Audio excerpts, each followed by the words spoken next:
दर्शकों की स्टैंड्स में इकट्ठा थे और अपने राजा के समर्थन में जोर जोर से चीयर कर रहे थे। जब आर्थर अरीना में पहुंचा तो क्राउड ने उसे ट्रेटर कहा और बू करने लगे। अरीना में जायंट ऑक्टोपस ड्रम्स बजने लगे जो लड़ाई की शुरुआत का संकेत था। ऑर्म अपने पिता का सिल्वर ट्राइडेंट लेकर आया जबकि आर्थर ने अपनी मां का ट्राइडेंट पकड़ा। दोनों भाई एक दूसरे पर झपट पड़े और फाइट टू द डेथ शुरू हो गई। शुरुआत में लड़ाई बराबरी की रही, लेकिन धीरे धीरे किंग ऑर्म ने अपनी अंडर वाटर फाइटिंग स्किल्स दिखानी शुरू कर दी। उसने आर्थर को एक क्लिफ के पास कॉर्नर कर दिया, ट्राइडेंट से उसका गला दबाया और उसे लावा में धकेल दिया। लेकिन आखिरी पल में आर्थर ने खुद को संभाला, हवा में फ्लिप किया और किंग ऑर्म को लावा में गिरा दिया। पर यह ऑर्म का टेरिटरी था। उसने अपने ट्राइडेंट से लावा आर्थर की तरफ फेंक दिया। दोनों भाई अविश्वसनीय गति से एक दूसरे पर चार्ज हुए। उनके डिवाइन वेपन्स टकराए और जबरदस्त डिस्ट्रक्टिव पावर सामने आई। प्रिंसेस मेरा ने देखा कि आर्थर खतरे में है। वह चुपचाप अरीना से निकल गई। किंग ऑर्म लगातार हमला कर रहा था और आर्थर को पूरी तरह कॉर्नर कर चुका था। फिर उसने एक शक्तिशाली टेक्निक का इस्तेमाल किया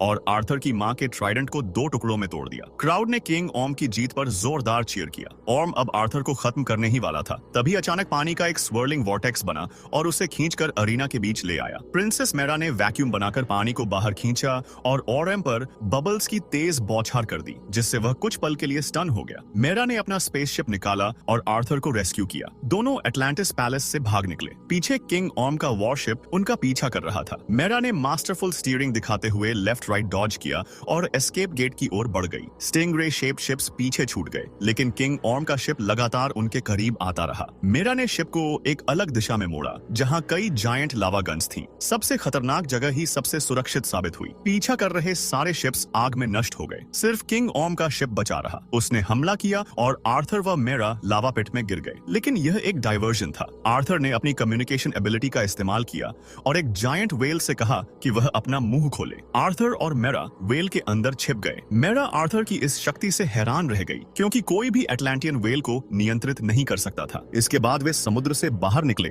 और डेजर्ट किंगडम की ओर बढ़े। मेरा ने बताया कि यह उसका पहला सरफेस मिशन था और अब वह ट्रीजन की वजह से एटलांटिस वापस नहीं लौट सकती। उधर एटलांटियन पैलेस में किंग ऑर्म ने खुलासा किया कि उसने पहले ही मेरा के जेड ब्रेसलेट में ट्रैकिंग डिवाइस लगा दिया था, जिससे उसे हर कदम की जानकारी मिल रही थी। एक एटलांटियन शिप फिशरमैन किंगडम के महल में पहुंची। किंग ऑर्म ने किंग रिकू से सरफेस ड्वेलर्स के खिलाफ अलायंस में शामिल होने को कहा। किंग रिकू ने साफ इनकार कर दिया। ऑर्म ने उसे कावर्ड कहा और गुस्से में हमला कर दिया। किंग ऑर्म ने रिकू को मार डाला और उसके सभी फॉलोअर्स को भी खत्म कर दिया। किंग ऑर्म ने रिकू की बेटी को धमकी दी कि अगर उसने अपनी आर्मी तैयार नहीं की तो उसकी जान ले ली जाएगी। इसके बाद ऑर्म का अगला लक्ष्य था सॉल्ट सी किंगडम, जो पैसिफिक ओशन में स्थित था। एटलांटियन साइंटिस्ट्स ने डेविड केन को सबसे एडवांस्ड टेक्नोलॉजिकल आर्मर दिया। किंग